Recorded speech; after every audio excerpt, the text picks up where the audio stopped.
நண்பர்கள் அனைவருக்கும் வணக்கம். இன்றைக்கி பார்த்தீங்கன்னா நம்ம தோட்டத்தில் கத்திரி செடி வளர்ப்பு, அதாவது நம்ம வீட்டுக்கு பக்கத்தில் ஒரு 2 செடி வச்சாலே போதும். நம்ம வீட்டுக்கு தேவையான கத்திரிக்காய் அறுவடை செஞ்சுக்கலாங்க. பார்த்திங்கன்னா இந்த ரகம் பச்சை கத்திரிக்காய் பார்த்திங்கன்னா நல்லா கொத்து கொத்தாக பூவும் பிஞ்சும் அந்த வெயில் காலத்தில் கூட அதிகமாக வச்சுருக்குங்க ஃப்ரெண்ட்ஸ். பாருங்கள், பார்த்திங்கன்னா காய் இந்த மாதிரி இருக்குது. நான் அறுவடை செஞ்சு வச்சுருக்கிறேன் பாருங்கள். ஒரு சொத்தை இல்லாமல் எவ்வளோ தளன்னு பார்க்குறக்கு சூப்பராக இருக்குதுன்னு பாருங்கள் ஃப்ரெண்ட்ஸ். இந்த மாதிரி நீங்களும் சொத்தை இல்லாமல் ஃப்ரெஷ்ஷாக நம்ம காய்கறியாக இருக்கணும்னு ஆசைப்பட்டிங்கன்னா ஒரு 2 டிப்ஸ் தான் ஃபாலோ பண்ணணும்.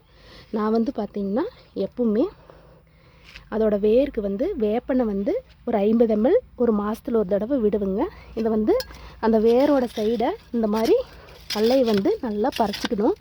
இந்த வேரில் இருக்கிற பறிச்சிட்டு மண்ணை எடுத்து விட்டுட்டு இந்த வேப்பெண்ணெயை அந்த வேருக்கு கொடுக்கணுங்க. இந்த மாதிரி கொடுக்கும்போது ஒரு புளியோட சொத்தையே வராது. காய் நல்லா தளன்னு ஒரு சொத்தை கூட இல்லாமல் வருங்க ஃப்ரெண்ட்ஸ்.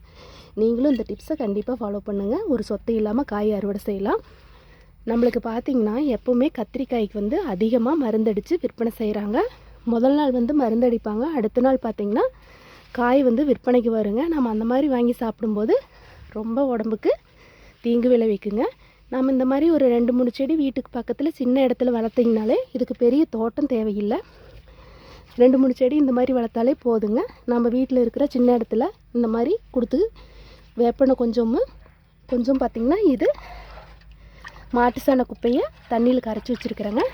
இது இப்படி அடிக்கடி ஊற்றிட்டு வரும்போது செடி நல்லா ஃப்ரெஷ்ஷாக தளன்னு பூ நிறைய வைக்கும்.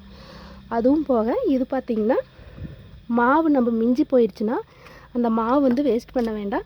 இதை நல்லா தண்ணியில் கரைச்சி இதுவும் வேருக்கு விடலாங்க. இந்த மாதிரி விடும்போது நல்லா அதிக சத்துக்கள் நிறைந்து காய் நிறையா காய்க்குங்க ஃப்ரெண்ட்ஸ். நீங்கள் கண்டிப்பாக இந்த டிப்ஸை ஃபாலோ பண்ணுங்கள். நீங்களும் ஆரோக்கியமாக இந்த மாதிரி காய்கள் அறுவடை செய்யலாம்.